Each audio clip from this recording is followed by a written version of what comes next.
right, I think we are live. Hello, everyone.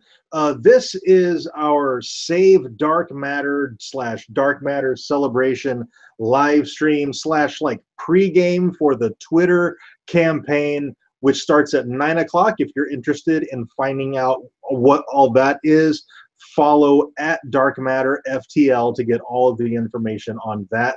The hashtag to use tonight will be released closer to 9 o'clock, closer to the time. All right, so talking about Dark Matter, mostly for this video until our special guest arrives. I think we're just going to talk about Season 3 and what we hope to get if we do get a Season 4. And Doomsday's here. Hey, Doomsday, what's up?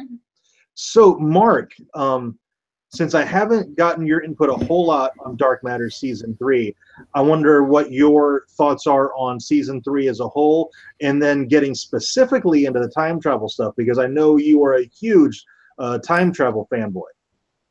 Yeah, absolutely.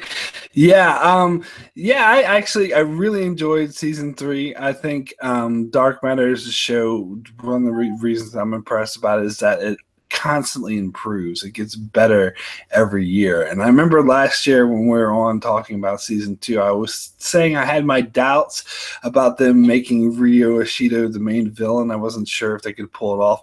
And boy, did they ever pull it off. They pulled it off like beautifully, like it. And they, like you said, they tried new things this season. Dear. It's like, we may have lost Mark. Oh, did you lose me? Oh, yes. Just a second.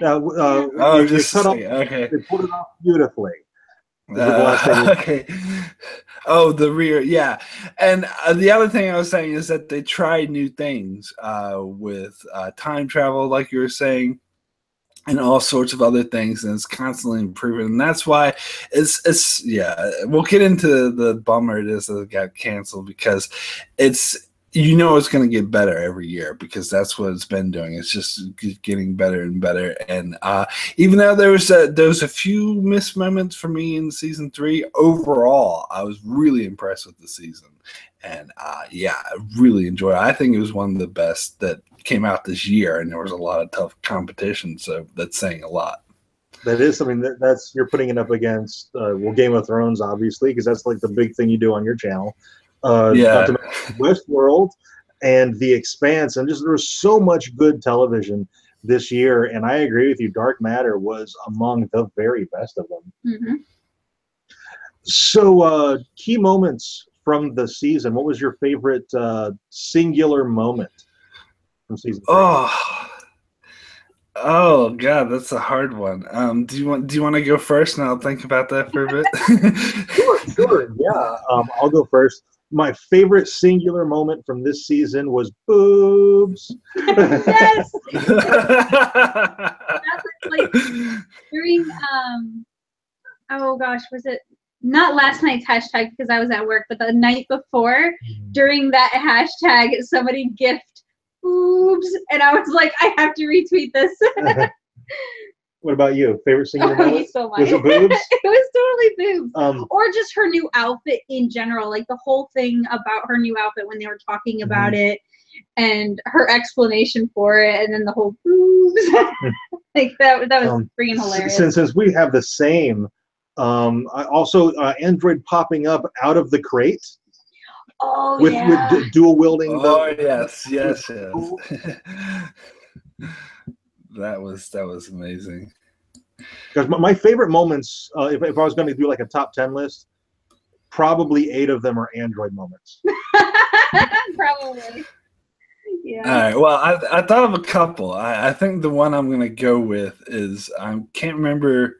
Trying to bring out the name and number of the episode, but it's the one with 6 when he was having the mind. Those people go inside his mind and try to show him illusions. And I love the end when he like revealed that he was actually the one tricking them. So I think that, to me, that was just such a badass moment. And so I would actually say that would be my favorite moment. But if I wanted to go more comedic, I would say seeing Android and 3 like singing the French song when they're in the time loop. That was great. That was absolutely great. The time loop episode was fantastic. and the Mind Warp episode. Dude, they did so many different things this season. Yeah. Oh my gosh. And the thing is like, I feel like I need to watch it again. Yeah. Absolutely, I feel that way too. And the thing with like both of those episodes you just mentioned, I think they were among probably my two favorite of the entire show. And they both kind of reminded me of Star Trek episodes, but they put a different spin on it. Like they were totally different, and especially the time loop stuff, because there's been a lot of time loop material before, and they did it so original. Like they put their own spin on things to make it like fresh. And that's why I was so impressed with this season. I also wanted to ask you, in the season finale, they have been, to me, it seemed like Taku all year long, all season long. I thought he was the one who was betraying Rio. And then, because I was convinced of it, absolutely. I was like, no. And then when it came around that it was Masaki, that was a complete shock to me, and it shouldn't have been. Yeah. Did you see that coming? That was Taku? No, not at all, not at all. Although I will say, I didn't think all season that it was Tiku. It wasn't until that episode, at the start of that episode, I'm like, oh my god, it's Tiku. He's such a traitor. Why don't they just arrest him right now? And it turned out it wasn't him, and I was like, oh my god, that was really well done. Yeah.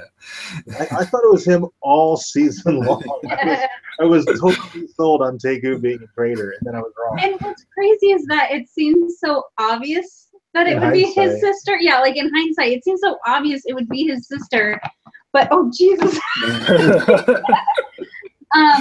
But we totally didn't see it coming. Like Joe and his creative team is so good at writing the obvious in a way that is not obvious. Mm-hmm. And it's brilliant. They're great at the bait and switch. Yes. We got some comments here. Steve Rice says the time loop episode is a 10 out of 10 and can stand with the best episodes of any series. And I absolutely agree with that 100%. Mm-hmm. Yeah, it was a great episode. I would put that head to head with, my favorite episode of TNG is Inner Light, I think, is the title of that episode. That's the one where Picard's in the VR world. Yeah. And he lives out that. Inner Light, I think it's called. That's my favorite generation episode ever, and I would put it head to head up against that.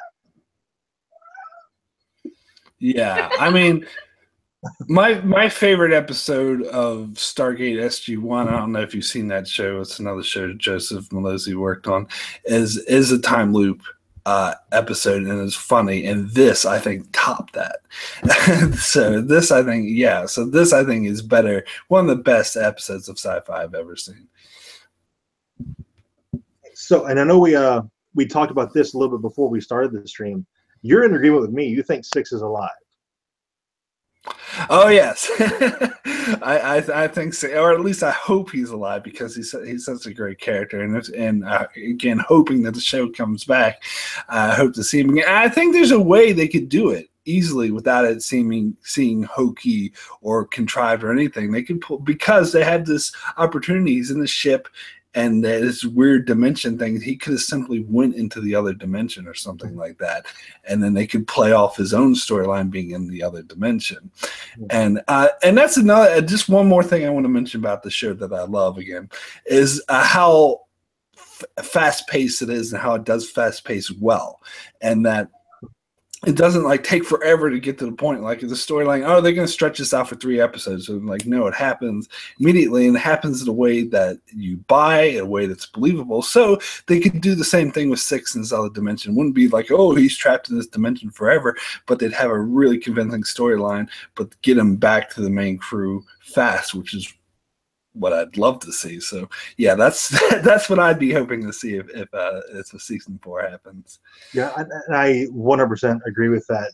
Dark Matter, the pacing of the story is so fast, but it's not too fast. Yeah, and it doesn't feel rushed. And I would compare it to Game of Thrones season 7, right? To me, season 7 Game of Thrones moved way too fast. Yeah.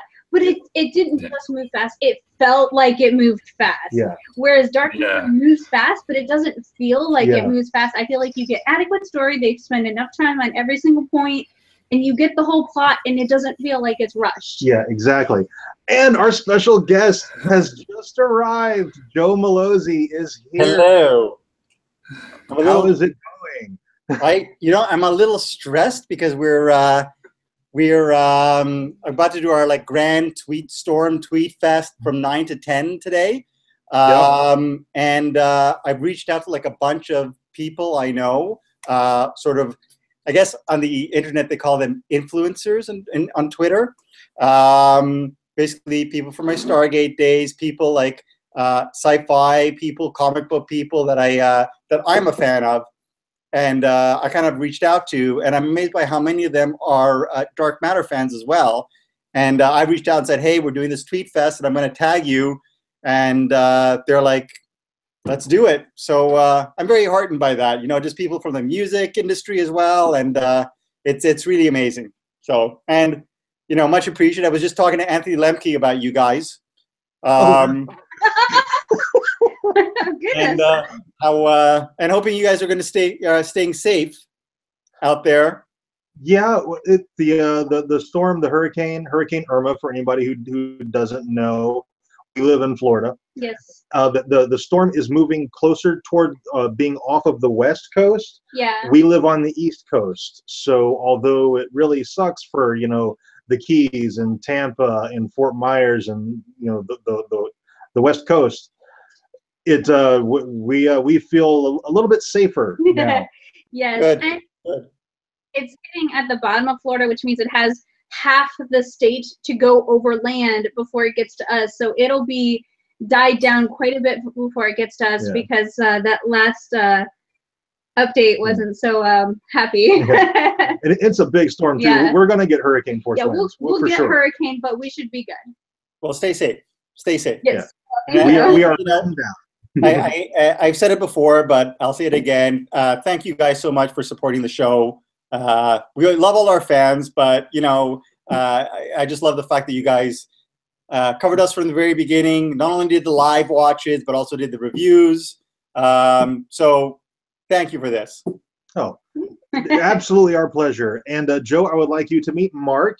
His channel is Enchantment of Eternity, and he also did some Dark Matter videos as well. Hey, Mark, please. Hey, Mark, pleased to meet you. Send me a link, and I will check you out and give you a shout out as well. So thank you very much. Oh, great. Yes. Yeah. Huge fan of the show. Yes. Thank you. Cool. So we were just talking about Six and whether or not he might be alive. And we're not going to ask you to give that away, because we're in the hopes that we will get a season 4. And I don't want to know. But well, that's I feel sort of like what was it, The Princess Bride, where basically they're like, oh no, he's only mostly dead. That's how I feel about Dark Matter right now. I mean, basically we were canceled, and we're kind of bummed. But in the interim, we've had kind of rumblings and interest from some other possible landing places. And one of the things that has influenced that has been the fan reaction. The fact that basically they've been so, I guess, passionate online. Little things like, there's that petition that's now almost like 35,000 signatures, and it's not going to convince Sci-Fi to uncancel the show, but what it does is it makes other people in the industry stop and take notice and say, hey, there's an existing fan base for this show. Maybe we should give it a try. And so basically, we've been talking to a number of interested parties. At the end of the day, it's really going to come down to 3 things: money, obviously, the contractual clauses, because we have so many sort of different, pieces of the puzzle, and different territories, and that we need to work out. But one of the things that they're actually really paying attention to is fan metrics, which is why tonight's tweet up is going to be so important. So I don't know if they've revealed the hashtag, the secret hashtag yet, but when they do, hopefully between 9 and 10, we'll get like a ton of people tweeting. And excuse me over here, I'm just going to shift focus to my laptop beside me so that I can get online and I'm gonna basically do double duty here. Okay. So I know you did post an update blog. Yeah.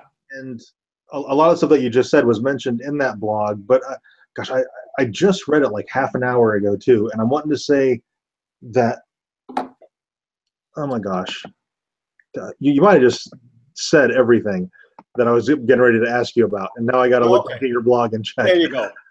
I'm incredibly chatty today. I had 2 Campari and sodas. Have you ever had Campari and soda? I think you have, haven't you? No? Oh. No. No, I know I have. It's the closest you can get to the taste of poison without actually drinking actual poison. That sounds fantastic. Yeah. Let's get right on this. Yeah, you would enjoy it. You'll have to wait. Okay, you covered it all. Okay.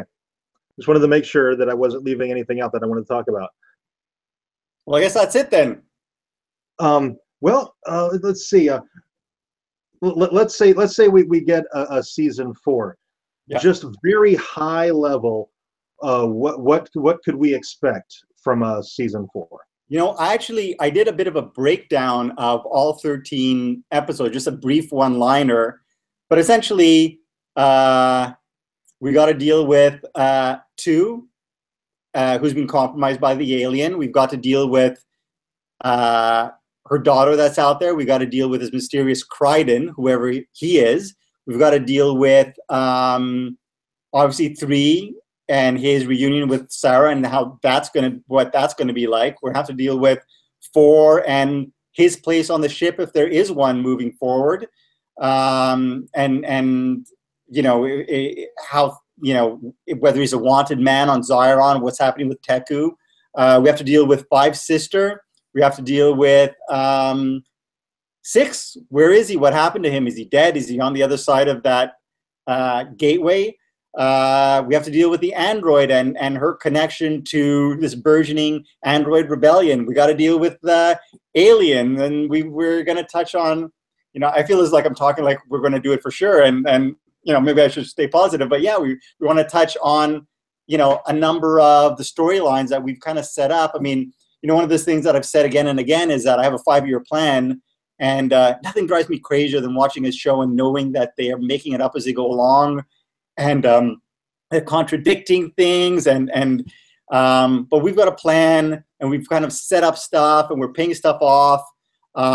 What's really heartening actually is in the interim, my agent has sent me out to like meet with a lot of industry people because, you know, I'm finally, you know, free, although I'm not going to be free until, you know, this campaign is over and there's no other, you know, other venue to check out.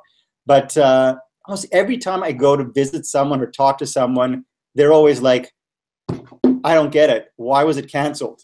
And, you know, it's amazing that industry people are shocked that we were canceled. So, you know, as I said in my blog, I find that kind of heartening that, you know, I'm not the only one who's you know, bewildered or as bewildered as the fans.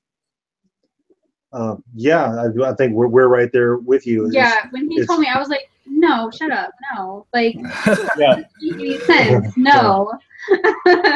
Yeah, I gotta say, for me personally, this is one of the worst examples I've seen of a TV show getting canceled before its time. So I was very upset about it.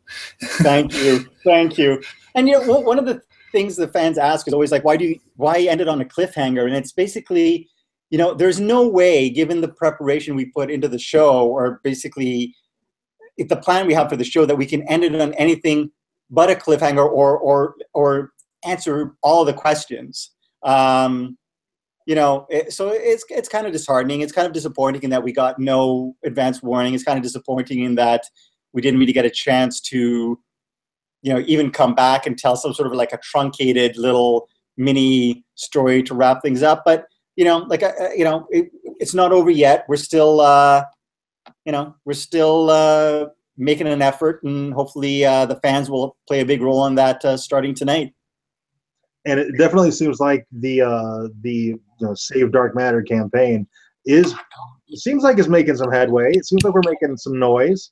At least some people are taking notice, so that's good. Yeah. All right, Mark, do you have anything for Joe?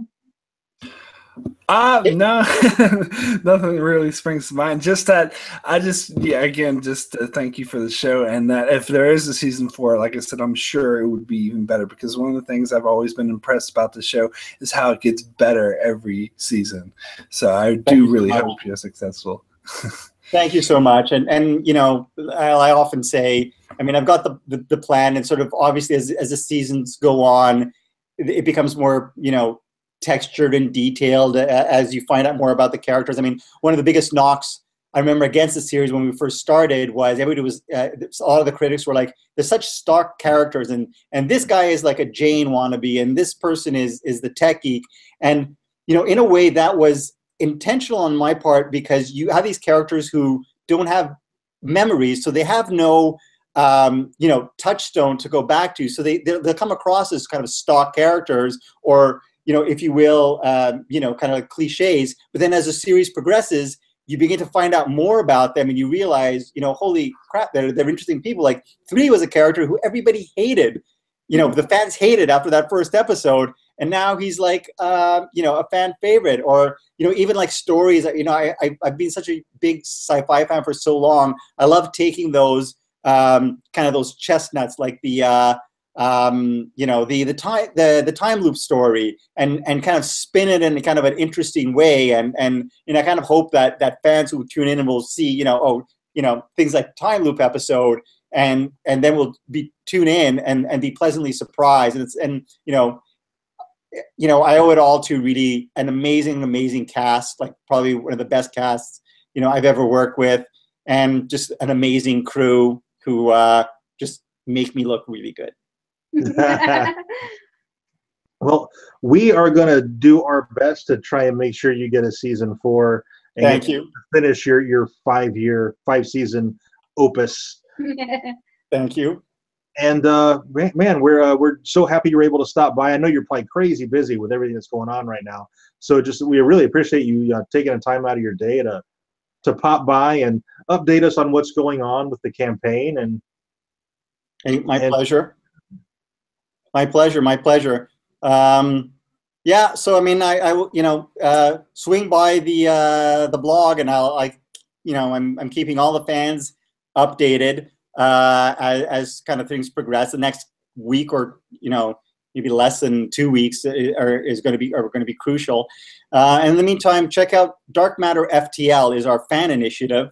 And they have all the news on, you know, how you can tweet and help support the show online. And, you know, like I said, 9 o'clock tonight. What is that in Florida? Is that 9 o'clock too? Yep, 9 o'clock. 9 yeah. p.m. Yep. Yeah, we're going to go, you know, big guns tonight. And also, I believe beginning at 9 p.m. tonight, we're as a fandom, we are marathoning Dark Matter on Netflix. That's a thing, right? Sure. I'm pretty sure it is, because I got messaged asking if we were going to do the live watch stream. Yeah. I was like, well, we got to get ready for the hurricane. We're pretty much ready, but there's still stuff left to do. But we are going to have it on while we do it. We'll have it on. We'll participate, but we're not going to live stream. Excellent. That takes me back. Wow, episode 1. Yeah. And I've watched season 1 twice now, and I'll probably watch it again. Yeah. Fantastic. I got to watch season 3 again. I feel like there was so much in it. There's stuff that I missed. Die hard fans. I like that. Thank you. Right. Okay. We were. I was gonna leave you to it, because I'm gonna jump on and sort of prep for the big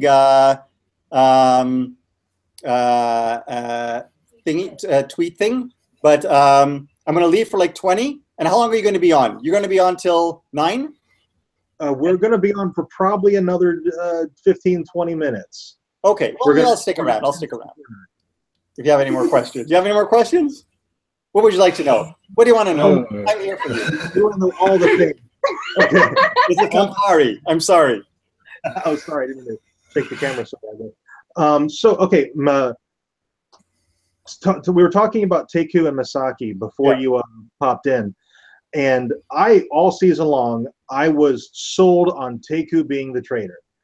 And I should have seen it that it was Misaki from the get-go. But didn't. Was that something that you did as a writer to trick me, or was that just me thinking too hard? It was you did it to trick me.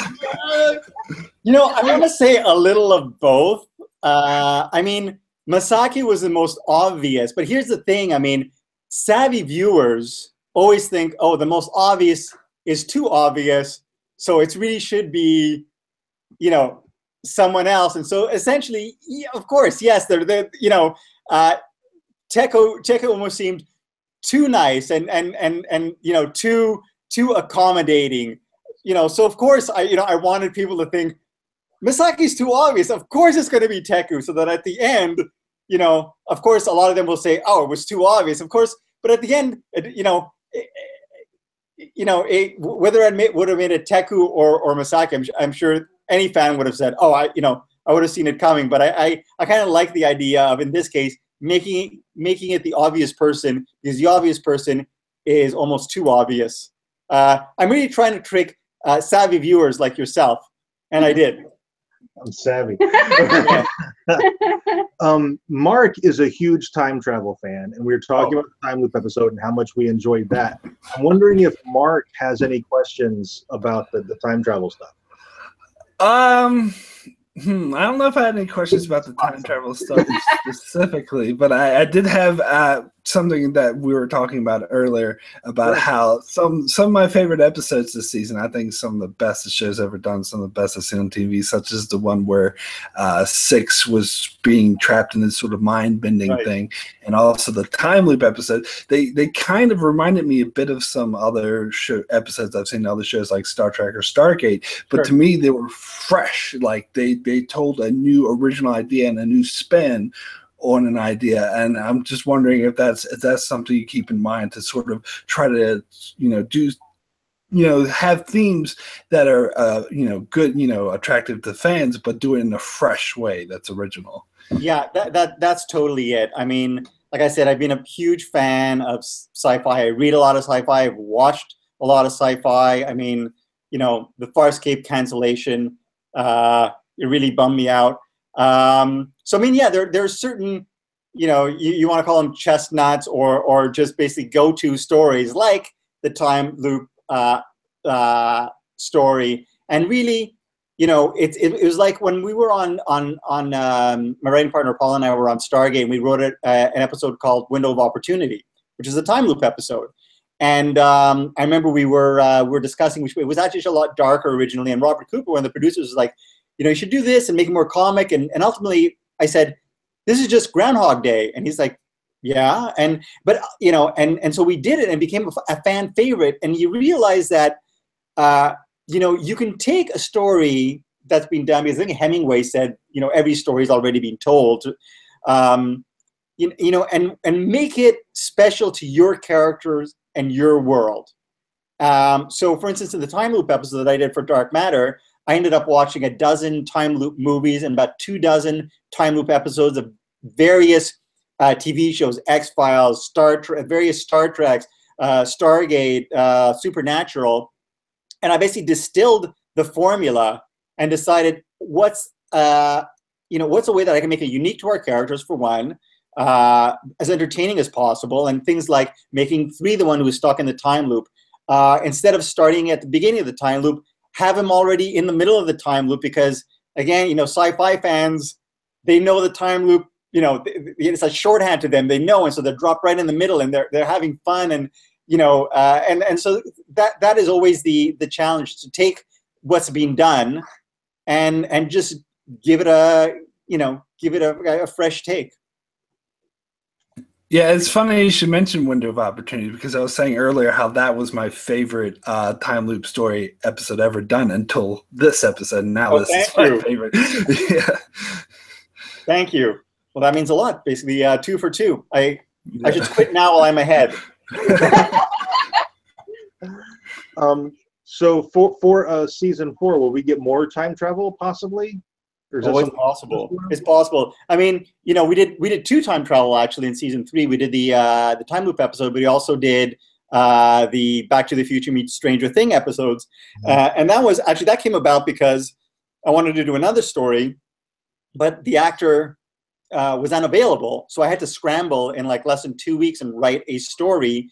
And the time loop episode took me like maybe less than 2 days to write, just because if I'm in the groove, don't hold me to it, but when I'm in a groove, I can write humor fairly quickly, the humorous episodes. So I ended up writing this, travel, back in time episode, that borrowed from Back to the Future, but Stranger Things, which I loved, and various other elements, and again, just made it unique to our characters in kind of a fun way. But the idea, being that, at the end of the episode, they come away with the blink drive, and that's what they gain from the episode, in addition to insight into our characters, which is we do every episode. But we leave, Professor Brody back in, the past, and who knows if he'll need our help again, and if, he'll stick to 2017, or maybe he'll skip around time. Who knows? I would love to do another time travel story. I thought Sean Cullen, by the way, who played Professor Brody, big comic actor in Canada, actually was a huge fan of Dark Matter before he actually landed on the show, which I did not know. It's amazing actually how many people I find out are fans of the show. So it's I love it. So we were talking before about pacing of the show, and how you have like a set 5-year plan, and so the bits and pieces of the story along the way. Do you have like the mythology of the show like at hand in your brain, or do you have these like binders full of notes? All your corporations and the CEOs and just a list of names and character profiles and stuff, or is that just in your brain? No, it's all in my head. Which is why essentially a lot of shows have writers' rooms, so that basically when the producer is busy prepping an episode, or in editing, they can do the rewrites. But on the show, I'm the writer's room. So essentially, I run the writer's room before the show starts. Then we go and write the scripts. We get notes, and then I do passes. I do the rewrites on all the scripts. And then when we get into production, if there are notes from the directors or notes from the other producers, or we need to extra scenes, I'm the guy who will do those. And just because I know these characters in this show inside out, and also because I kind of know where all the endpoints are, and I don't want to write anything that contradicts where we're going. But more importantly, if there's an opportunity to kind of layer in or drop a subtle hint at something, I'm going to do that as well. One of the things that I appreciate, and it's a problem among almost all of science fiction and all of fantasy, is once something's been around long enough, it starts to contradict its own mythology. Yeah. And that definitely does not seem to be a problem with Dark Matter at all. Yeah, no. Like, so far, so good, you're saying? Yeah. So we'll be on the lookout for that.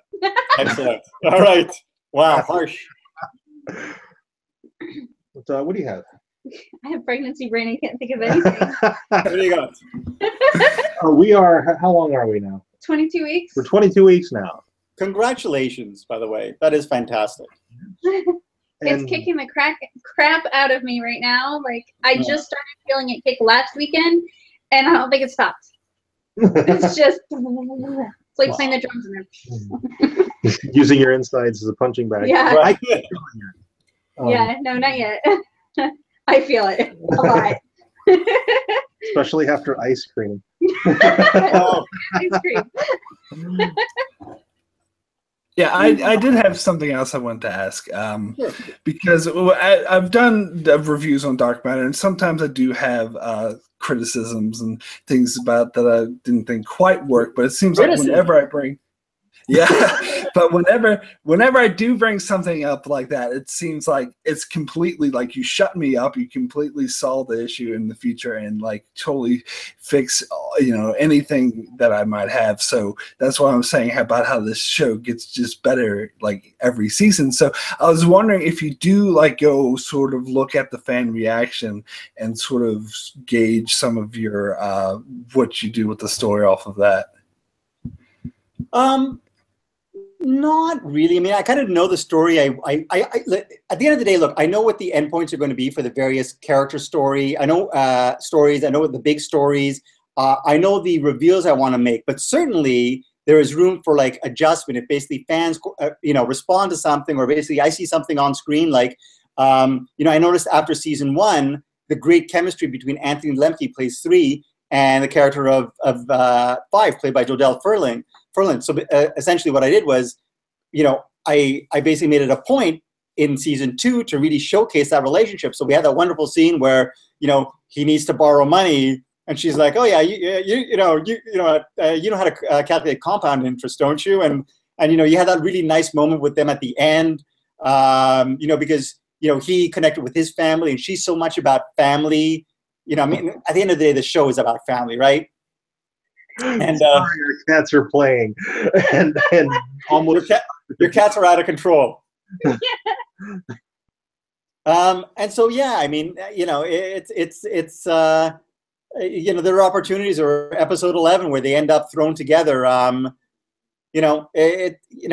certainly listen to the fans and try to be as accommodating as possible without ultimately compromising my vision of the show. And I know I asked this, I think in the first interview we did with you, I think I asked this, but is sitting down doing your writing, yeah, has there been something over the last 2 seasons that you've written and you're like, oh man, they're gonna kill me on this one, like a twist or a heel turn, to use a wrestling phrase? Yeah, I think absolutely. When basically 4 cuts everyone's throats and takes over, and I knew he was going to go dark side. I wanted to set him up as the big bad, and it was something that we were kind of like setting up throughout season 1. Like when he runs Akita through, it's like, that's like a holy crap moment. You're wondering, what is this guy capable of? The hints are there, so that basically when he makes the turn, it's not that shocking. But you got to remember that even though, he turned against the crew, everyone's the hero of their own story, right? So in his mind, he reached out to them. He basically let them know why he needed a blink drive. He was, he wasn't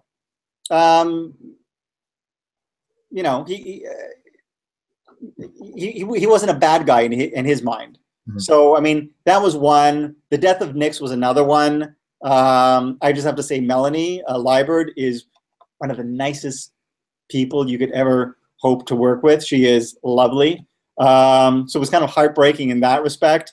In terms of, Killing One was another one.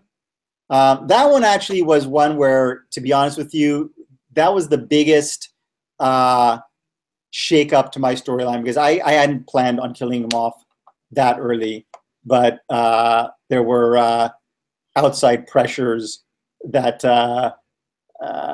kind of pushed the story in that direction. And, at the end of the day, it certainly shook things up and shocked fans and established that sense that no one is safe, which, we love to say after watching Walking Dead for so many seasons. So, yeah, one. that was a real surprise. I kind of felt like from in hindsight, I didn't felt that way. I feel this way. Right. In hindsight, I do feel like one was probably doomed from the start. Was it your plan to kill him off eventually, and you just had to do it quicker than you thought? Yeah, ultimately he was the outsider. Even at the end of the day, they were all they were a disparate group. But 2, 3, and 4 were mercs. 6 was a cop, undercover cop, masquerading as a merc, but he was very much part of that world. The android was very much a part of the world, as we sort of have come to discover. And 5, even though she wasn't really necessarily in the same league as them, she was very resourceful, if you want to call her a street urchin or space station urchin or whatever. But 1 was really the fish out of water. The only thing I wish was that I could have, finished his story, because there was more to the whole, the frame up of Marcus Boone and the death of his wife, and that's actually a story I want to tell and finish up, and that I aim to finish up. I don't want to, I don't want to leave any loose ends, or I want to try to sort of, all the stories I start, I want to wrap up by the end of this 5-year run. So, hopefully I'll get a chance to tell that. Okay, and it's 20 till 9, so we're getting close to the campaign. And so we'll start wrapping up here because I don't want to keep you from anything that you need to do. Does anybody have any questions or comments or? We good? Doesn't work. Mark, do you have anything right now? Oh, not really. Just that I was overall really, really impressed, especially with what you did as Rio as the villain of season 3. Because I gotta admit, I had a bit of doubts on that, but it was pulled off so wonderfully well. And I think part of the reason is what you were saying earlier about how he was so dynamic and built up, and you could identify with him. And I think those make the best villains. And kudos to Alex Malari Jr., who really stepped it up in season 3 and just gave us a wonderful range, or a side of 4/Rio Ishida that we had not seen before. All right. And I just wanted to say before we sign off, we are going to participate in the Twitter campaign tonight. Anybody who's watching, Dark Matter FTL on Twitter, they have revealed the hashtag. I haven't looked at it yet, but it is revealed. So start tweeting that at 9 p.m. So we want to all get after it at once. We don't want to. The hashtag is Rock the Raza. Rock the Raza. Right. Okay. So tweet hashtag Rock the Raza beginning at 9 p.m. We don't want to blow our wad too early. We got to time it right. Right. And just the last thing I have to say is we had the opportunity to meet Melissa O'Neill, who plays 2. Roger Cross, who plays 6, Jodelle Ferlin, who plays 5, and Alex Malari, who plays 4 at New York Comic Con last year. And they're all just amazing people. Yeah, they were incredible. We watched their panel, and then we got to meet them, and they, even just the 5 seconds you really get with them, they seem like so much fun. So if anybody out there, if you see them at a con, go meet them. They're fun. They're a lot of fun. Go to their panel. It was one of the most enjoyable convention panels, because convention panels can be really bad. Theirs was one of the more enjoyable ones. Well, I'm glad to hear, because I think the entire cast are great. From, I guess you can say, Alex to Zoe. They're all fantastic and incredibly kind and it's not always the case. I have to be honest with you, where you deal. Some people may seem nice at a con, but they're not. In real life, but in the case of our cast, they're real sweethearts. So, hope we get a chance to finish our story. Yes. The only people from the cast we haven't met yet are Anthony Lemke and his name. Mark Ben David. Yes, I knew it was 3 first names. I couldn't remember what they were. Yeah. They are both also just incredibly kind.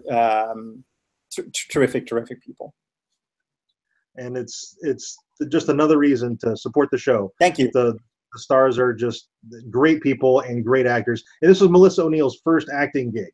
Yep, just unbelievable. That blows my mind. In the finale, she was freaking incredible. Yeah. Oh my god, she was so good. Amazing. She is amazing. All right. Once again, everybody, if you're not on Twitter, get on Twitter.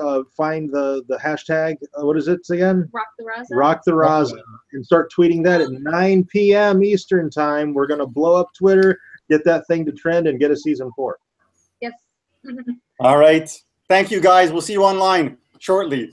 All right. Yes. Thanks, Mark. Thanks. Great meeting you. And send me that link, please. Oh yeah, we'll do. Yeah, great to meet you. Take it easy. Bye. Bye.